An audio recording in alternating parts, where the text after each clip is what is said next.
Hello दोस्तों, कैसे हो आप सभी। उम्मीद करता हूँ कि अच्छे होंगे। मैं ये पीडीएफ लेकर आया हूँ WCS books of calculations and science, जो CITS के एंट्रेंस एग्जाम में पूछे जाने वाले क्वेश्चन है। अधिकतर यहाँ से इससे बहुत से क्वेश्चन पूछे जाते हैं। ये किसी भी ट्रेड के लिए हो सकता है, वेल्डर हो, मैकेनिकल टीचर हो, इलेक्ट्रीशियन हो, कोई सी भी ट्रेड का हो, हर ट्रेड के लिए यह पीडीएफ बहुत ही अच्छी है। जो मैं इसके आंसर बताऊंगा वो आप आंसर देखते रहना, क्वेश्चन पढ़ते रहना, साथ साथ मैं भी क्वेश्चन पढ़ूंगा, आप भी क्वेश्चन पढ़ लेना। और मैं इन पे क्वेश्चनों पर टिक नहीं करूंगा कि आपको क्वेश्चन पढ़ते ही आंसर आपको पता होना चाहिए, कि इसलिए मैं इन क्वेश्चनों पर टिक नहीं करूंगा। चलो मैं शुरू करता हूँ। पहला क्वेश्चन है कि इनमें से कौन सी तौल इकाई एमएस प्रणाली के तहत आधार इकाइयों में से एक नहीं है। पहला ऑप्शन है प्रकाश तीव्रता, दूसरा ऑप्शन पदार्थ की मात्रा, तीसरा ऑप्शन समतल कोण, चौथा ऑप्शन विद्युत धारा। चलो दोस्तों, आप इसका आंसर बताओ। इसका पहले का आंसर है समतल कोण। ठीक है, इसका समतल कोण आंसर है पहले का। तीसरा आंसर है समतल कोण। दूसरा क्वेश्चन है अयस्कों के संबंध में कौन सा कथन सत्य है। पहला हेमेटाइट लोहा का अयस्क और मैग्नेटाइट मैग्नीशियम का अयस्क। दूसरा है हेमेटाइट और मैग्नेटाइट दोनों लोहे का अयस्क। तीसरा ऑप्शन है हेमेटाइट और मैग्नेटाइट दोनों सीमा अयस्क। और चौथा ऑप्शन है हेमेटाइट एल्यूमिनियम का अयस्क और मैग्नेटाइट लोहे का अयस्क। बताओ इसमें कौन सा ऑप्शन हो सकता है। इसमें है ऑप्शन 2, हेमेटाइट और मैग्नेटाइट दोनों का लोहे का अयस्क होता है। क्वेश्चन है 3, एक मोटर की गति 2000 एमपीएम आरपीएम सॉरी दोस्तों, एक मोटर की गति आरपीएम है। आधा लोड 1960 आरपीएम पर और 1920 पर लोड पर है, तो आधा लोड और पूरा लोड पर 1% ड्रॉप इसका होगा। इसका आंसर है दोस्तों 2% और 4% पर लोड। क्वेश्चन नंबर 4, इनमें से किसकी अधिकतम घनत्व होती है। किसका सबसे अधिकतम घनत्व होता है। इसका था मेलिवेडेनम का सबसे अधिक घनत्व होता है। अब देखो चित्र दिखाया गया है अगले क्वेश्चन नंबर 5 में। नीचे दिखाए गए चित्र में अनुसार एक भार का रेप पर धक्का दिया जा रहा है, बल कैसे कम किया जा सकता है। यानी इस पे ये जो चित्र में दिखाया गया, ये लड़का धक्का दे रहा है इस पे, ये पुरुष, और इसका बल कैसे कम किया जा सकता है ये बताया जा रहा है इसमें। रैंप का कंपोर्ट से ढककर, रैंप की ऊंचाई कम करके, रैंप की ऊंचाई बढ़ाकर, रैंप की लंबाई बढ़ाकर। तो इसका ऑप्शन है हमारा रैंप की ऊंचाई बढ़ाकर। रैंप कौन सा हो सकता है, कमेंट में आप भी बता देना। इसका है रैंप की ऊंचाई कम करके। हम रैंप की ऊंचाई कम कर देंगे, ये जो ऊंचा लड़ा, तो इसका हम बल कम कर सकते हैं। ठीक है, ऑप्शन हमारा ये अगला है। हमारा ये क्वेश्चन है, देखो 5x 7y बराबर 61 और 2y बराबर 2x है, और एक्स वाई के मान बताने हैं। मतलब कि इसमें हमें एक्स का मान निकाल लेंगे पहले। 2/3 बाई हो जाएगा, तो यहाँ धर देंगे। यहाँ से हमारा बाई का मान निकल जाएगा। बाई का मान जो भी आएगा ये आ जाएगा कट के 17, और ऐसे ही आ जाएगा। ठीक है, इसका ऑप्शन है हमारा छठे का। आप एक्स का मान 2 आ जाएगा, इसमें बाई का मान 3 आ जाएगा। ध्यान से सुनते रहना आंसर, एक्स का मान 2 और बाई का मान 3। ठीक है दोस्तों, अगला क्वेश्चन हमारा क्वेश्चन नंबर 7। नीचे चित्र में जाएगा सही कथन चुने। यानी इसमें देखना किलो हमारा ये कौन सा शुगर टोंग्स है, तीसरे क्रम के लीवर में है।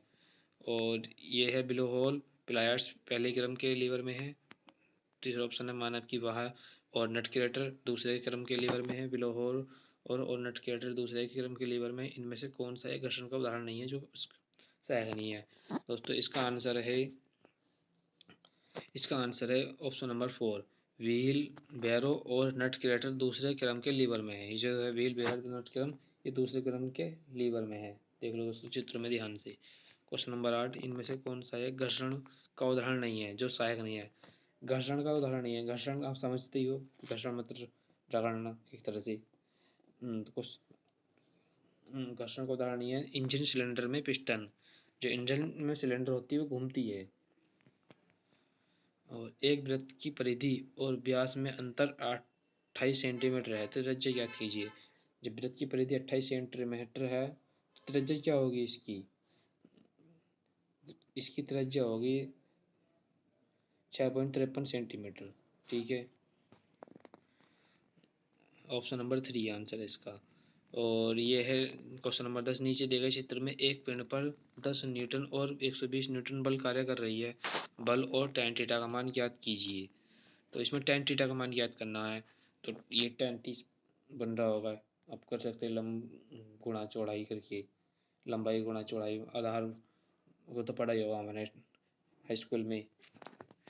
और लंबाई आधार, क्षेत्रफल और लंबकर्ण ये सब पढ़ा होगा। तो इसका आंसर है हमारा 10 का, इसका आंसर हो जाएगा हमारा। बल तो हो जाएगा हमारा 130 न्यूटन और tan थीटा का मान हो जाएगा हमारा 0.4167। अब कार्य पूरे होने पर क्या परिवर्तित होता है? जब हमारा कार्य पूरा हो जाता है तो हमारा उसमें क्या परिवर्तित होता है? कार्य पूरा हो गया तो प्रयास वो परिवर्तित नहीं होगा, वेग वो भी परिवर्तित नहीं होगा, ऊर्जा परिवर्तित होगी जरूर कार्य पूरा होने पर। ठीक है, इसका ऑप्शन है आंसर जाएगा ऊर्जा। तनाव का इकाई क्या है? तनाव का इकाई mm है, mm पर मीटर है, माइक्रोन है, ये इनमें से कोई नहीं है। इसका तनाव का इकाई है, तनाव का इकाई कोई इसमें से, इसका आंसर जाएगा मात्र कोई नहीं है, मात्र कोई नहीं है इसका। mm की तनाव की कोई यूनिट नहीं होती, मतलब इसका तनाव की कोई मात्रक ही नहीं होता है। कौन सा कथन सत्य नहीं है? तनाव की ms इकाई पास्कल होती है, ये तो असत्य है, कोई तनाव की कोई इकाई नहीं होती। तो ये तो पहला ही गलत हो गया। तन्यता तनाव बल और मूल लंबाई में परिवर्तन का अनुपात है, ये भी थोड़ा सा ये सही लग रहा है, ये भी सही है, ये तो सही है, तनाव परिवर्तन का अनुपात है। और यंग मॉडल सामग्री की कठोरता का मापांक है, गलत है ये। तो ऑप्शन हमारा इसका हो जाएगा में से कोई, इसका ऑप्शन आ जाएगा तन्यता तनाव लंबाई और मूल। सॉरी दोस्तों, ये ऑप्शन में जो दूसरा डाउट लग रहा था, मैं दोबारा पढ़ता हूँ। तन्यता तनाव लंबाई और मूल लंबाई का अनुपात है, नहीं ये अनुपात नहीं होता, ये ऑप्शन दूसरा भी गलत है। पहली सी गलत है। तीसरा यंग मॉडल सामग्री की कठोरता का एक मात्रक है, ये भी गलत है। तो इसका ऑप्शन हो जाएगा चौथा, इनमें से कोई नहीं। ठीक है, क्वेश्चन नंबर 14 है। उष्ण क्षमता जैसे तापीय गुणों को मापने के लिए किस उपकरण का उपयोग किया जाता है? तो इसमें उपकरण का उपयोग किया जाता है कैलोरीमीटर का। ये क्वेश्चन नंबर 15। एक श्रृंखला सर्किट में कौन सा पैरामीटर सर्किट तत्वों में स्थिर रखता है? कौन सा पैरामीटर सर्किट तत्वों में स्थिर रखता है दोस्तों? ये हो गया हमारा धारा। जो पैरामीटर सर्किट में तो स्थिर रहेगी वो धारा स्थिर रहेगी, ना कि वोल्टेज। निम्नलिखित सर्किट में 20 ओम प्रतिरोध के माध्यम से धारा की गणना करें। ये 20 ओम है, एक 10 ओम है, एक 30 ओम है। जब अब इन्हें ये हमारे कौन से हैं, इन्हें श्रेणी देखेंगे। पहले जो हमारा ओम आर बराबर 1/R1 से हमारा आर निकल जाएगा। फिर हम इसमें निकालनी है हमें धारा। धारा का सूत्र होता है आई बराबर B/R। तो बी हमारे 200 वोल्ट दे रखे हैं, आर हमारा जो भी आगे निकल गया उससे हम डिवाइड करके जो इसका आंसर आएगा हमारा, डिवाइड करके जो भी आंसर आएगा, इसका आंसर आएगा 10 एम्पियर। ठीक है दोस्तों, 10 एम्पियर इसका आंसर आएगा।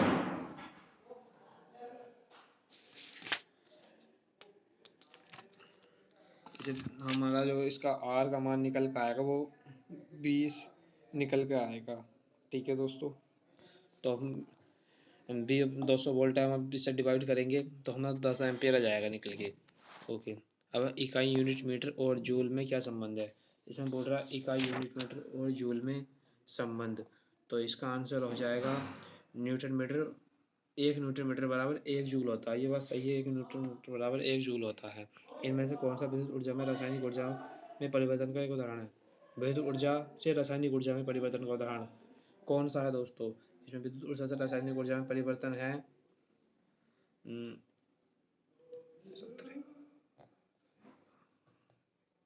इसमें है इलेक्ट्रोप्लेटिंग।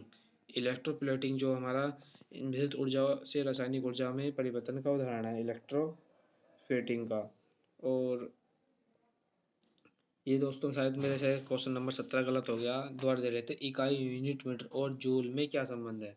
तो इकाई यूनिट मीटर और जूल में संबंध जो है दोस्तों सही है। ये 1 न्यूटन मीटर बराबर 1 जूल होता है, ये सही है। क्वेश्चन नंबर आते हैं 19 पे।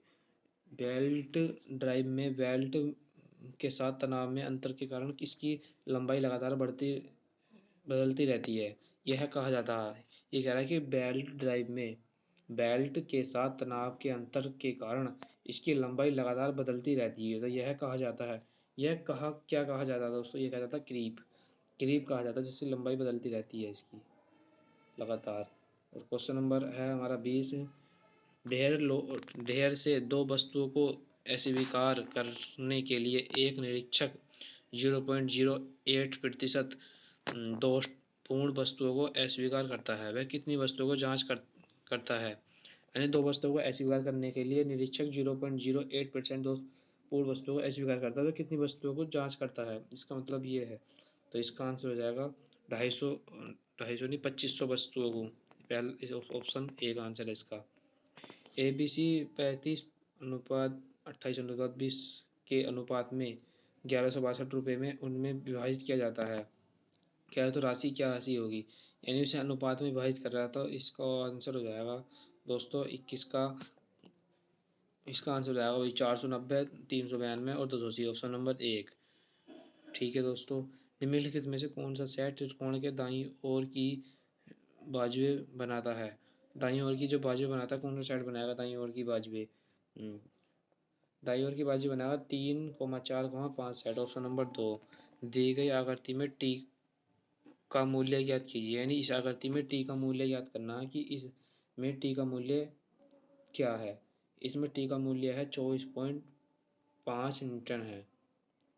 ठीक है दोस्तों। और ये है 3a² प्लस 12ab की घात 3c को अगर 8ab से विभाजित करने पर भागफल क्या होगा? अगर हम दोस्तों इसे विभाजित करते हैं तो हमारा जो भागफल आएगा निकल के वो आएगा 4a प्लस 1.5b²c। दोस्तों आप ऐसे मत सोचना कि मैं इसे ऐसे ही करा रहा हूँ, आप इसे पहले खुद करके देखना। अगर आपको किसी क्वेश्चन पे डाउट हो तो मुझे कमेंट में बताइए, मैं उस पर उसकी क्वेश्चन की वीडियो बना के आप इसी चैनल पर डाल दी जाऊँगा। आप चैनल को सब्सक्राइब कर लीजिए, नोटिफिकेशन ऑन कर लीजिए इसका। जो भी क्वेश्चन में डाउट हो मैं उसे पूरी तरह सोल्व करके आपको बता दूँगा। कांस्य की संरचना क्या है? इसमें कांस्य मतलब ब्रॉन्ज, जो ब्रॉन्ज रहता है उसकी संरचना पूछी है इसमें। तो इसकी संरचना है वो कॉपर 75 से 95% और एसन जो 5 से 2.5% है। इसका ऑप्शन नंबर पहला है। और इसमें 26 का √41 ब्रैकेट है, फिर माइनस, फिर जो है 21, फिर प्लस, फिर ब्रैकेट है √19 माइनस, फिर ब्रैकेट है 9। तो इसे हमें सॉल्व करना है। तो इस जो भी सॉल्व करेंगे इसका आंसर आएगा हमारा, इसका ऑप्शन है 26 का 6 आंसर आएगा इसका। ठीक है। ब्लास्ट फर्नेस में ऑक्साइड की अशुद्धियों को हटाने के लिए क्या मिलाया जाए? यानी ब्लास्ट फर्नेस में ऑक्साइड की अशुद्धियों को हटाने के लिए क्या मिलाया जाएगा? पहला ऑप्शन है कोक, फ्लोर, लावा या चूना पत्थर। देखिए इसका आंसर है चूना पत्थर। ठीक है दोस्तों। और क्वेश्चन नंबर 28, पहचान पूरी करें। यानी साइन ए माइनस बी। तो साइन ए माइनस बी का आपने पढ़ाई होगा दोस्तों सूत्र। एक साइन ए माइनस बी का आसान सूत्र है sine A cos B minus cos A sine B. एक साइन ए प्लस बी होता है, उसमें sine A cos B plus sine B cos A. एक cos A minus cos B होता है cos A cos B minus sine A sine B. ये सूत्र होते हैं, साइन के सूत्र दिए गए हैं। और इसमें दिया गया क्वेश्चन नंबर 29 में कि ए या बी, ए अपॉन बी 6/5 है, तो a² प्लस b² और a² माइनस b² का अपॉन a² माइनस b² का मूल्य ज्ञात कीजिए। दोस्तों इसमें हम इसका तो फॉर्मूला खोल देंगे a² minus b² a minus b a plus b. और ठीक है दोस्तों, इसका भी एक फॉर्मूला होता है जिसे कट के जो हमारा इसका आंसर हम मान धर देंगे ए अपॉन बी के, ए और बी के मान धर देंगे तो इसका आंसर आएगा हमारा 61/11। घटक पर कार्य करने वाला अधिकतम घर्षण क्या है? यानी घटक पर जो कार्य करेगा उसका अधिकतम घर्षण क्या होगा? तो उसका अधिकतम घर्षण होगा लिमिटिंग घर्षण। ताप और कार्य दोनों कार्य हैं, ताप और कार्य दोनों कार्य हैं। इसका आंसर है, इसका पहला ऑप्शन है पाथ बिंदु, स्टिक विशेष या नॉन ट्रांजिशन। तो इसका आंसर हो जाएगा पाथ। एक घटक जो प्रारंभिक वेग 5 मीटर प्रति सेकंड के साथ चल रहा है और रुक जाता है 10 सेकंड में, तय की गई दूरी कितनी होगी। यानी एक घटक है जो प्रारंभिक वेग 5 प्रति सेकंड है, मीटर प्रति सेकंड चल रहा है और रुक जाता है 10 सेकंड में, तो तय की गई दूरी। इसमें दूरी पूछा है, समय दे दिया, चाल इसमें दे दी, तो समय बराबर दूरी बराबर समय बराबर दूरी बटे चाल होता है, तो दूरी का लगा देंगे, दूरी बराबर इन दोनों की गुणा हो जाएगी। ठीक है, तो इसका आंसर आ जाएगा 25। समय बराबर चाल हुआ, समय बराबर दूरी बटे चाल का सूत्र लगा के हम इसका आंसर निकाल लेंगे, तो इसका आंसर 25 आ जाएगा दोस्तों। इसे हम ठीक है, अगला क्वेश्चन चलते हैं।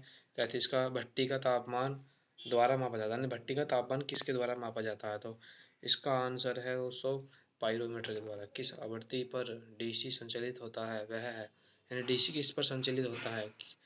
तो आपको तो इसे पता होना चाहिए कि डीसी किस पर संचालित होता है, 0 हर्ट्ज पर। ठीक है दोस्तों, और नकारात्मक गेज दबाव को के रूप में भी जाना जाता है, यानी नकारात्मक गेज दबाव यानी निगेटिव गैज प्रेशर को के रूप में भी जाना जाता है। तो इसका आंसर है दोस्तों वैक्यूम दबाव के रूप में भी जाना जाता है, यानी वैक्यूम दबाव को हम नकारात्मक वेव गैज या निगेटिव गेज प्रेशर भी के रूप में भी जानते हैं। और इसका आंसर है दोस्तों तरल पदार्थ जब उसका घनत्व 7135 किलोग्राम मीटर पर घन है तब उसका विशिष्ट गुरुत्व है, यानी इसका विशिष्ट गुरुत्व जो होगा इतना इसका घन है, तो इसका विशिष्ट गुरुत्व होगा 0.7135। ऑप्शन नंबर 1 दोस्तों। इसके पीडीएफ में इसमें ये आंसर दिए हुए हैं, इसके जो भी हैं ये आंसर हैं। आप लास्ट वीडियो को पूरा देखना, ये आंसर आपको कुछ डाउट लग रहे हो तो ये आंसर है। इसकी एक पीडीएफ हो रहा है लेवल 2, मैं अगली क्लास में इसकी दूसरी पीडीएफ करा दूंगा।